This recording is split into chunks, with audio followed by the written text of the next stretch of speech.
అందుకోసమే దయచేసి అధ్యక్ష నేను ఈ సందర్భంగా ఈ సభ ముందు కొన్ని అంశాలు పెడతా ఉన్నాను సార్.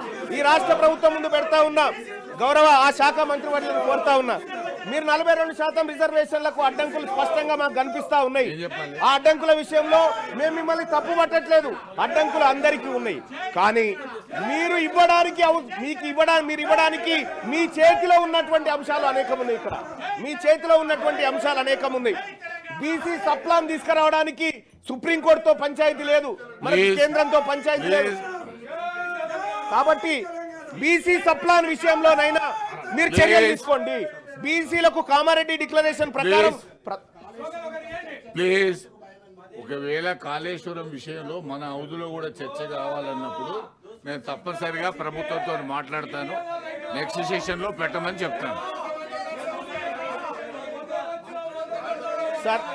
సార్ ఇక్కడ సార్ బీసీ సప్లాన్ విషయంలో సార్ ఈ రాష్ట్ర ప్రభుత్వం తక్షణ నిర్ణయం తీసుకోవచ్చు సార్. చేయదలుచుకుంటే బీసీ సప్లాన్ ప్రతి ఏడాది 20,000 కోట్ల రూపాయలు బీసీల సంక్షేమానికి ఖర్చు పెడతామని కామారెడ్డి డిక్లరేషన్ లో కాంగ్రెస్ పార్టీ చెప్పింది సార్. 5 ఏళ్ల కాలంలో 1,00,000 కోట్లు బీసీల సంక్షేమానికి ఖర్చు పెడతామని చెప్పినటువంటి కాంగ్రెస్ పార్టీ 2 బడ్జెట్లలో కలిపి కనీసం 20,000 కోట్లను కూడా బడ్జెట్ లో కేటాయించలేకపోయింది సార్. ఇక్కడ వివక్ష కనిపిస్తా ఉంది సార్. ఈ జయంగా కాంగ్రెస్ పార్టీని అడ్డుకోవడానికి ఏ శక్తి లేదు సార్. మేమందరం సపోర్ట్ చేస్తాం సార్ ఈ విషయంలో.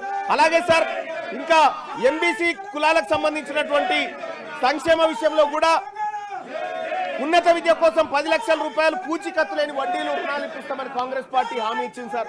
ఈ విషయంలో కూడా కాంగ్రెస్ పార్టీ ఏ విధంగా కూడా చిత్తశుద్ధితో పనిచేస్తున్నట్టు కనిపించట్లేదు సార్. అలాగే సార్ అన్ని జిల్లా కేంద్రాల్లో 50 కోట్లతో convention hall, press club, study circle, library, క్యాంటీన్లతో ఉన్న ప్రొఫెసర్ జయశంకర్ బీసీ ఐక్యతా భవనాలు కట్టిస్తామని చెప్పారు సార్. అక్కడ కూడా సార్ వీటిలో ఎక్కడ కూడా ముందడుగు పడలేదు సార్. ఎక్కడైతే హార్డీలు ఉందో అక్కడి పైన ఫోకస్ చేస్తా ఉంది రాష్ట్ర ప్రభుత్వం. కానీ చేయాల్సిన పనుల విషయంలో మాత్రం కొంత నిర్లక్ష్యంగా ఉండడం బాధాకరమైనటువంటి అంశం సార్.